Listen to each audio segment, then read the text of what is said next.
بسم اللہ الرحمن الرحیم۔ السلام علیکم۔ میں شہر میں رہا کرتی تھی۔ میری شادی جب سے گاؤں میں ہوئی تھی، میری زندگی میں عجیب و غریب واقعات پیش آ رہے تھے۔ پہلا حادثہ تو یہ ہوا کہ میرا شوہر ملک سے باہر کمانے کی غرض سے چلا گیا۔ اب میں اپنے گھر میں اکیلی تھی۔ برے سسرال میں مجھے کوئی پہچاننے والا، سہارا دینے والا کوئی نہیں تھا۔ میں بس اپنی مدد آپ چل رہی تھی۔ ایک رات کا ذکر ہے، میں اکیلی اپنے کمرے میں سونے کی تیاری کر ہی رہی تھی کہ مجھے باہر کسی کے قدموں کی آواز آئی۔ یہ آواز اتنی واضح تھی کہ میرے ذہن پر ایک ڈر سا سوار ہو گیا۔ اس کے بعد میں سونے لیٹی، مگر پھر بھی میرا دماغ خوف کے زیر اثر رہا۔ فجر تک مجھے نیند نہ آئی۔ اس کے بعد نہ جانے کب میری آنکھ لگی۔ 1 گھنٹہ سوئی ہوگی کہ ساس نے میرے کمرے کا دروازہ بجایا۔ بہو، ابھی تک سو رہی ہو؟ ان کی آواز سن کر میں چونک پڑی۔ مجھے تو سوئے ہوئے اب 1 گھنٹہ ہی ہوا تھا۔ میری آنکھیں بند تھیں۔ میں باہر آئی تو وہ میری آنکھیں دیکھ کر حیران رہ گئی۔ کیا ہوا ہے بیٹی؟ سب خیریت تو ہے؟ تب میں نے انہیں سب بتا دیا کہ رات کو کسی کے قدموں کی آواز سن کر میں ڈر گئی تھی۔ ہاں بیٹی، یہ گھر ہی اتنا بڑا ہے کہ اچھے خاصے انسان کو ڈر لگنے لگتا ہے۔ تم ایسا کرو، کل سے اپنی نند کے کمرے میں سو جاؤ۔ آخر کو وہ تمہاری بہنوں کی طرح ہے۔ ساس کی بات عجیب سی لگی۔ اپنی بیٹی کے بجائے وہ اسے میری نند کہہ رہی تھی۔ اچھا اماں، ٹھیک ہے، میں کل سے سارا کے کمرے میں سو جاؤں گی۔ میں نے خوش دلی سے سر ہلایا اور آ کر ناشتہ بنانے لگی۔ سارا ابھی تک سو کر نہیں اٹھی تھی۔ اماں نے اسے جگایا، ہم سب نے ناشتہ کیا اور پھر وہ کالج چلی گئی۔ دن بھر میں یہی سوچتی رہی کہ آخر رات بھر وہ آوازیں کس چیز کی آ رہی تھیں۔ میں نے اس بات کا ذکر کسی سے نہیں کیا۔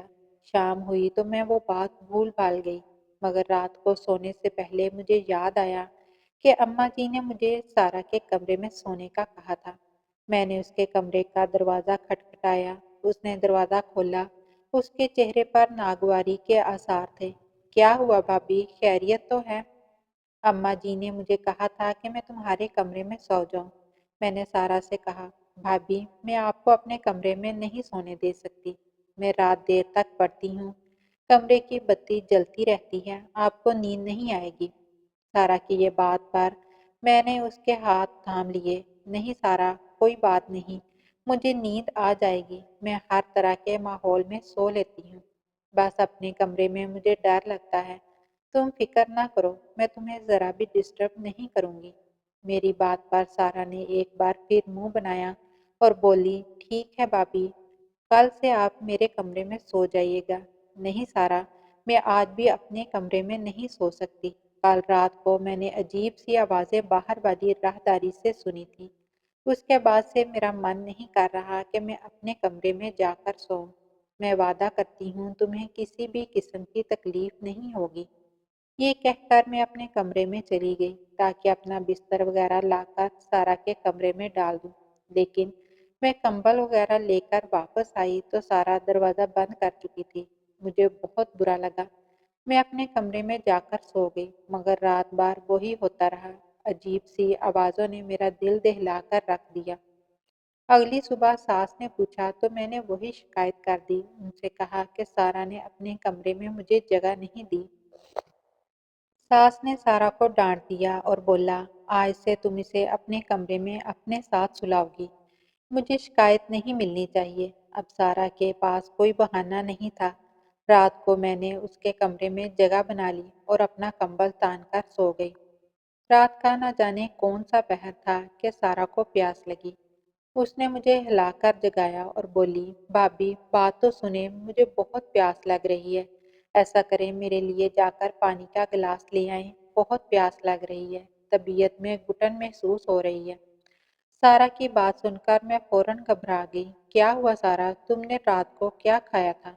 بھابھی ڈاکٹر میں ہوں، آپ نہیں، جائیں میرے لیے جا کر پانی لے آئیں۔ سارا نے کہا تو میں شرمندہ سی ہو کر اٹھ کھڑی ہوئی۔ دروازے سے باہر جاتے میں نے دیکھا سارا مجھے غصے بھری نگاہوں سے گھور رہی تھی۔ خیر میں پانی لینے چلی گئی۔ پانی لے کر جیسے ہی میں واپس دروازے پر آ کر دروازہ بجایا تو یہ دیکھ کر حیرت کی انتہا نہ رہی کہ دروازہ اندر سے بند تھا۔ سارا دروازہ کھولو، میں اس وقت کہاں جاؤں گی؟ میں نے ہلکی سی آواز میں کہا۔ میں گھر میں زیادہ شور بھی نہیں کرنا چاہتی تھی، اسی لیے خاموشی سے ہلکی ہلکی دستک دیتی رہی، مگر سارا نے دروازہ نہیں کھولا۔ میری تو جیسے خوف کے مارے جان ہی نکل گئی۔ رات کے اندھیرے میں گھر بھی اتنا کھلا تھا، ایک کمرے سے دوسرے کمرے میں جاتے ہوئے ڈر لگتا، مگر کیا کرتی؟ پورے 10 منٹ سارا کے کمرے کے باہر کھڑی رہی، مگر اس نے جواب نہیں دیا۔ مجبوراً میں اپنے کمرے کی طرف بڑھی۔ مجھے لگ رہا تھا جیسے کوئی میرے کمرے میں پہلے سے موجود ہو۔ میں نے باہر کی راہداری کی روشنی جلائی، اچھی طرح اپنے کمرے میں دیکھ کر اندر گئی، پھر دروازے کو کنڈی لگائی اور بیڈ پر لیٹ گئی۔ کافی دیر یوں ہی گزر گئی، رات کا نہ جانے کون سا پہر تھا کہ شور سے میری آنکھ کھل گئی۔ بالکل ویسا ہی شور مجھے دوبارہ اپنے کانوں میں محسوس ہوا تو گھبراہٹ سر پر طاری ہو گئی۔ ڈر کے مارے میں اپنے بستر میں ہی دبکی رہی۔ کافی دیر گزر گئی، شور آنا بند ہو گیا۔ اب مجھے اطمینان تھا، میں واپس سونے کے لیے لیٹ گئی اور صبح کو میری آنکھ کھلی، مگر اب میں نے تہیہ کر لیا کہ سارا کی اس چالاکی میں نہیں آؤں گی۔ آخر کو وہ مجھے اپنے کمرے میں سونے کیوں نہیں دیتی؟ میں نے نہ سارا سے گلہ کیا، نہ ہی سارا سے اس بات کا شکوہ، لیکن پھر رہا نہ گیا۔ میں نے ہلکا سا ذکر کیا تو سارا الٹا مجھ پر ہی چڑھ دوڑی۔ بھابی، رات کو میں نے آپ کو پانی لینے بھیجا تھا، اس کے بعد نہ جانے آپ کہاں چلی گئی؟ میں آپ کا انتظار ہی کرتی رہ گئی۔ سارا کی بات سن کر میری حیرت کی انتہا نہ رہی۔ لوگ بھی کتنے منافق اور جھوٹے ہوتے ہیں، خیر کیا کہہ سکتے ہیں۔ میں نے خاموشی اختیار کر لی۔ اگلی رات میں پھر سارا کے کمرے میں سو گئی۔ رات کو وہی ہوا، اس نے مجھے پانی کے لیے جگایا۔ میں نے سارا سے وعدہ لیا کہ وہ دروازہ بند نہیں کرے گی، لیکن اس نے پھر وہی حرکت کی، دروازہ بند کر دیا، اور جب میں آئی تو مجھے اپنے کمرے میں جا کر سونا پڑا۔ اب میں نے سوچ لیا تھا کہ میں سارا کو پانی دینے نہیں اٹھوں گی۔ اگلے دن میں نے خوش اسلوبی سے کام لیا، سارا سے کسی بات کا گلہ نہیں کیا۔ اسی طرح دن گزر گیا۔ رات کو میں اس کے کمرے میں سو گئی۔ رات کے ٹھیک 2-3 بجے اس نے مجھے ویسے ہی جگا دیا، بولی، بھابی گھبراہٹ ہو رہی ہے، میرے لیے ذرا پانی تو لے کر آؤ۔ مگر اب کی بار میں نے آنکھ نہیں کھولی۔ میں نے سونے کی بھرپور اداکاری کی۔ سارا مجھے جگانے کی کوشش کرتی رہی، مگر میں نے بھی آنکھ نہ کھولی۔ وہ سمجھ گئی کہ میں تو اٹھنے والی نہیں ہوں۔ پھر اس نے مجھے 2-3 بار اونچی آواز میں پکارا۔ میں نے جواب نہ دیا تو اسے یقین ہو گیا کہ میں سو رہی ہوں۔ تب وہ دھیرے سے بیڈ سے اٹھی، اپنے کمرے کی الماری کھولی، جس کے چابیاں اس نے اپنے پاس ہی رکھی ہوئی تھی۔ اس میں سے ایک پوٹلی سی نکالی، ایک نظر دوبارہ مجھ پر ڈالی اور پھر اپنے کمرے کی کھڑکی کھول دی۔ پہلے ادھر ادھر دیکھتی رہی، پھر اس نے کھڑکی میں سے چھلانگ لگا دی اور باہر کو چلی گئی۔ یہ دیکھ کر میرے تو ٹھنڈے پسینے چھوٹ گئے۔ یا خدایا، یہ جوان لڑکی رات کے وقت کہاں جا رہی ہے؟ اسے کچھ تو معلوم ہونا چاہیے کہ یہ گھر کی عزت ہے۔ اس کے بھائی پردیس کمانے گئے ہیں تاکہ اپنی تعلیم مکمل کر سکے، اور اسے دیکھو کیا چکر چلا رہی ہے۔ ایک لمحے کو میرا دل چاہا کہ میں جا کر اپنی ساس کو بتا دوں کہ سارا آدھی رات کو کسی سے ملنے گئی ہے۔ پھر سوچا اس میں ہم سب ہی کی بدنامی ہے، پہلے میں سارا کو خود سمجھا کر دیکھوں گی۔ میں ابھی بستر میں لیٹی ہی تھی کہ دوبارہ کھڑکی کھلنے کی آواز آئی۔ میں نے اٹھ کر کھڑکی بھی بند نہیں کی تھی۔ شاید میں بہت ڈر گئی تھی کہ سارا کی وجہ سے خاموش ہی لیٹی رہی۔ دیکھا تو سارا کھڑکی سے اندر آ رہی تھی۔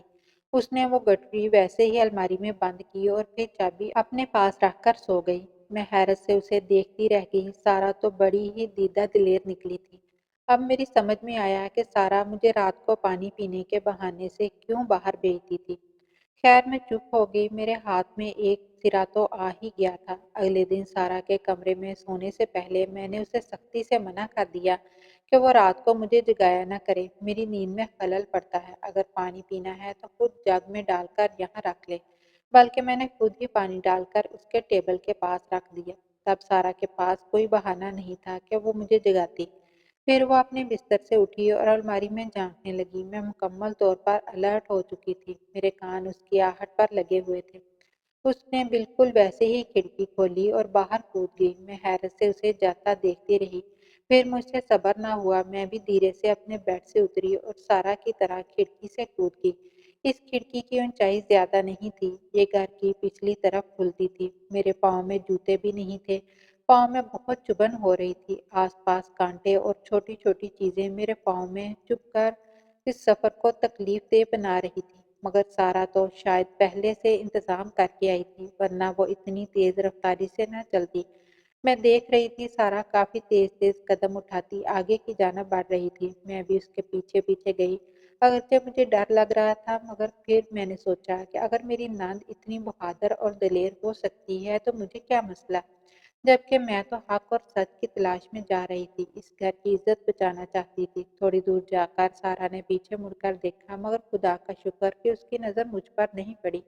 ये एक पुराना बाग सा था। सारा ने छोटी सी बाड़ अबूर की और अंदर चली गई। वहां जाकर उसने न जाने क्या क्या वो जमीन पर बैठकर मिट्टी खोदने लगी। मेरे तो पाँव में से जान निकलती महसूस हुई। मैंने और कुछ न किया और उल्टे कदमों वहां से वापस आ गई। अब मैं सोचने लगी कि सारा को काबू कैसे करूं। तभी बैठे बैठे मेरे जहन में ख्याल आया, मैं सारा से सारी हकीकत जानना चाहती थी। चूंकि घर के सारे दरवाजे बंद होते, इसलिए सारा के आने और जाने का बाहर रास्ता खिड़की थी। मैंने वो खिड़की जहां से सारा निकल कर बाहर भागी थी, उसे अंदर से बंद कर दिया और खुद पास ही बैठ गई। मैं सारा के आने का इंतजार कर रही थी। तकरीबन 1-2 घंटे बाद मुझे सारा के आने की आहट हुई। मैं चौकन्नी होकर बैठ गई। सारा ने खिड़की खोलने की कोशिश की, मगर खिड़की अंदर से बंद थी। तभी मैंने सरगोशी की आवाज में कहा, सारा, मुझे तुम्हारी हकीकत का अंदाजा हो गया है, लेकिन जब तक मुझे तुम पूरी बात नहीं बताओगी मैं खिड़की नहीं खोलूंगी। सुबह तक तुम घर से बाहर रहोगी, ना तो तुम्हारे घर वाले तुम्हारे बारे में क्या सोचेंगे, इसका अंदाजा तुम खुद ही लगा लो। मेरी बात पर सारा गुस्से में आ गई। भाभी, तुम पागल तो नहीं हो गई? जल्दी दरवाजा खोलो, मुझे अंदर आना है। सर्दी लग रही है। सारा की जल्दबाजी बता रही थी कि वो अभी खौफजदा है, मगर मैंने साफ इनकार कर दिया कि मैं खिड़की नहीं खोलूंगी जब तक वो मुझे सारी बात नहीं बता देती। भाभी, तुम एक बार खिड़की खोलो, अंदर आकर तुम्हें सारी बात बताती हूँ। अब वो मेरी मिन्नतें करने लगी। फिर मैंने उससे कसम ली कि वो मुझे सारी बात सच सच बताएगी। तब मैंने खिड़की खोल दी। वो बुड़बुड़ाती हुई खिड़की से अंदर दाखिल हुई और मुझे गुस्से से देखने लगी। भाभी, खुदा का खौफ करो, तुम मुझ पर शक करोगी? मैं 5 वक्त की नमाज पढ़ती हूँ। मुझे अपने भाइयों की कमाई का एहसास है। मैं कोई गलत काम करने नहीं गई थी। ये कहते हुए सारा अलमारी की तरफ बढ़ी और वही गठरी वहां रखने लगी। मैंने गठरी उसके हाथ से ले ली। तुम मुझे सारी बात बताओ, जैसा कि तुमने वादा किया था, वरना मैं अम्मा जान को सब बता दूंगी। मेरी धमकी पर वो डर गई। अच्छा भाभी, बैठो, मैं तुम्हें सब बताती हूँ। गठरी में क्या है ये भी दिखा दूंगी। मैं हमतन गोश हो गई। ये कहानी उस वक्त शुरू हुई जब मेडिकल कॉलेज में मेरा पहला साल था। पहले ही दिन लड़कों ने मुझे तंग करने की कोशिश की। आप तो जानते हैं मैं बात बात पर डर जाती हूँ। शायद मेरी यही मासूमियत एक वडेरे के बेटे को पसंद आ गई। बस फिर क्या था, वो तो मेरे पीछे ही पड़ गया। मैंने उससे जान छुड़ाने की बहुत कोशिश की, मगर मैं जहाँ भी जाती वो मुझसे पहले वहीं खड़ा मिलता। कुछ दिनों के बाद मुझे ऐसा महसूस हुआ जैसे कि वो शिकारी और मैं उसका शिकार हूँ। अब मैं जितनी भी कोशिश कर लेती उससे बचकर ना जा पाती। एक दिन मैंने उसे मिन्नत की कि खुदा के लिए मेरा पीछा छोड़ दो। मेरे भाई परदेश में हैं, वो मेरे लिए रुपए कमाते हैं, मुझे फीस भेजते हैं। मुझे अच्छा नहीं लगता कि मैं कॉलेज में आकर ऐसी बातें करूं। मेरी बात पर वो खूब हंसा, कहने लगा, मैं तुम्हारी जान छोड़ दूंगा, लेकिन इसके लिए पहले तुम्हें मुझसे एक मुलाकात करना होगी, ताकि मैं अपनी मोहब्बत का इजहार कर सकूं। फिक्र ना करो, मैं किसी अकेली तन्हा जगह पर तुम्हें नहीं बुलाऊंगा। एक बड़े से होटल में तुम आओ जहां सब लोग खाना खाते हैं। वहां मुझसे मिलो, बात करो। मैं तुम्हें अपने दिल का हाल बताऊंगा। अगर मैं तुमको माकूल आदमी ना लगा तो भले मुझे छोड़ देना। मैं कुछ भी ना कहूँगा। मुझे इसकी ये तजवीज़ पसंद आई। सोचा कि शायद एक बार वो मुझसे मिलने का ख्वाहिशमंद हो। मुकर्रर दिन में उसी होटल में चली गई जहाँ उसने मुझे बुलाया था। मैं इसलिए भी बेफिक्र थी कि उस होटल में मैं पहले भी जा चुकी थी। अक्सर यहाँ पर 200-300 लोग बैठे होते। सौ डर वाली कोई बात नहीं थी। हमने होटल के दूसरे फ्लोर पर मिलना था, जहाँ पर तकरीबन 300-400 कुर्सियाँ और मेज लगे होते थे। मुकर्रर वक्त पर मैं मुनीब के साथ वहां पहुंच गई। मैंने मुनीब से कहा कि हम नीचे बैठकर बात कर लेते हैं। वो कहने लगा, ऊपर ज्यादा लोग होंगे, तुम आरामदेह रहोगी। यहाँ तो 2-4 लड़के ही बैठे हैं, ऐसे अच्छा नहीं लगता कि मैं अपनी इज्जत को बाजारों में रुसवा करूँ। उसकी ये फिल्मी लाइन मुझे बड़ी पसंद आई। खैर ऊपर जाकर मैंने देखा वहाँ पर पूरा हॉल खाली था, एक भी आदमी वहाँ नहीं था और दरवाजे पर भी कोई न था। अब मुझे डर का एहसास हुआ। मैंने कहा, मुनीब ये तुम मुझे कहाँ ले आए हो? यहाँ तो कोई भी नहीं है। क्या तुमने ये हॉल बुक करवाया है? मुनीब ने हाँ में सर हिलाया और एक शैतानी मुस्कुराहट उसके चेहरे पर आ गई। तुम मुझे इसलिए यहाँ लाए हो? मैंने गुस्से और नफरत से उसे देखा। उसने मुझे आगे बढ़कर रुसवा करने की कोशिश की तो मैंने उसके मुंह पर थूक दिया। इस बात पर वो गुस्से से तिलमिला उठा। मैं जल्दी से बाहर भागी। दरवाजा खोलकर एक कदम आगे ही रखा था कि मुनीब ने मुझे बाजू से खींचकर अंदर करना चाहा। इतने में एक लड़का वहां आ गया। न जाने कैसे फरिश्ता बनकर वो ऊपर आया था। उसने मुनीब को गिरेबान से पकड़ा और मुझे उसके तसल्लुत से आज़ाद करवाया। मैं इसकी शुक्रगुजार हुई और उसका शुक्रिया अदा करती हुई नीचे आ गई। मुनीब की नीयत पता चलने के बाद मेरी आंखों से आंसू बहने लगे। आखिर उसने मुझे इतना नीच और घटिया क्यों समझ लिया? क्या इसमें मेरी कोई गलती थी? यही बातें सोचती मैं घर आ गई। इस दिन मेरा कॉलेज में दिल नहीं लगा। अब मैं उस मोहसिन के बारे में सोच रही थी जिसने मुझे मुनीब के अजाब से बचाया था। खैर 2-3 दिन बाद मुझे मालूम हुआ कि वो हमारे ही कॉलेज में पढ़ता है और मुनीब के मामलात का भी पता था, तभी वो मेरा छुप छुप कर पीछा करता था।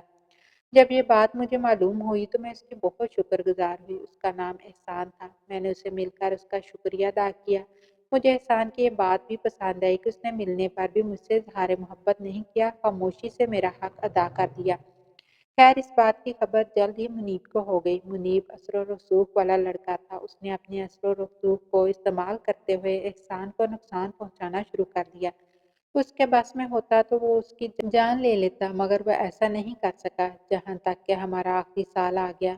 अब मुनीब ने अपनी कमीनगी दिखाना शुरू कर दी। पूरे साल की मेहनत का अजर हमें मिलना था। जब हमारे एक प्रोफेसर ने एहसान को एक ऐसा तजर्बा करने को दे दिया जिसे हमारे लिए करना मुश्किल ही नहीं नामुमकिन था। मुनीब ने अपने असर रसूख से ऐसा जाल बिछाया कि एहसान कम अज कम इस तजर्बे में फेल हो जाए और उसे प्रोफेसर के सामने जिल्लत उठाना पड़े। इस तजर्बे के लिए हमें इंसानी हड्डियों से ढांचा बनाना था जिसके बारे में किसी को भी मालूम नहीं था कि वो कहाँ से मिलेंगी। एहसान ने बहुत कोशिश की मगर मुनीब की वजह से ये भी मुमकिन न था। कॉलेज के आसपास उसकी जान पहचान बहुत थी, इसलिए एहसान को हर बार नाकामी का मुंह देखना पड़ा। ऐसे में मैंने उसका साथ देने की ठान ली, क्योंकि उसने ऐसे वक्त पर मेरी मदद की थी जब मैं बिल्कुल बेबस थी। तब मैंने पुरानी कब्रों की तलाश शुरू कर दी। मुझे किसी ने बताया था कि यहाँ पास ही जो बाग है वो जिन्नों भूतों के हवाले से मशहूर भी है और वहाँ पर इंसानी ढांचे अक्सर पड़े नजर आते हैं। इस बात ने मुझे हिम्मत दी। तब ही मैं दिन को तो ये काम नहीं कर सकती थी, क्योंकि ये जगह भी कॉलेज के पास है। मुनीब की नज़र पड़ती तो वो मेरे लिए अलग मुश्किल खड़ी कर देता। इसीलिए मैंने सोचा कि अंधेरे में ये काम करूं। मैं दिन को जगह का तयन कर लेती और रात को वहां जाती। आज कुछ आखिरी चीजें रह गई थी जो मुझे मुकम्मल करनी थी। ये देखो, अब सब कुछ पूरा हो गया है। उसने खुशी से अपनी गठरी खोलकर मुझे दिखाई तो मैं हैरान रह गई। मैंने उसे सोने का कह दिया और खुद अपने बिस्तर पर आकर लेट गई। मैंने वादा किया कि ये बात किसी को नहीं बताऊंगी। मेरी नंद की पढ़ाई मुकम्मल होने के बाद मैंने अपनी कोशिशों से उसकी शादी एहसान से करवा दी। ये सच है कि जो लोग एक दूसरे से सच्ची मोहब्बत करते हों उनके दरमियान नहीं आना चाहिए। इस सब में मुनीब की पूरी कोशिश रही कि वो सारा को अपना बना ले, मगर सारा ने भरपूर मज़ाहमत की और एहसान से शादी करके दम लिया। मुझे इस बात की खुशी है कि सारा और एहसान को मिलाने में कुछ ना कुछ हाथ मेरा भी है। अल्लाह मेरी नंद को हमेशा खुश रखे, आमीन। नाजरीन, अगर आपको हमारी कहानियाँ अच्छी लग रही हैं तो हमारे चैनल को सब्सक्राइब कर दीजिए। अगली वीडियो तक इजाज़त दीजिए। अल्लाह हाफिज़।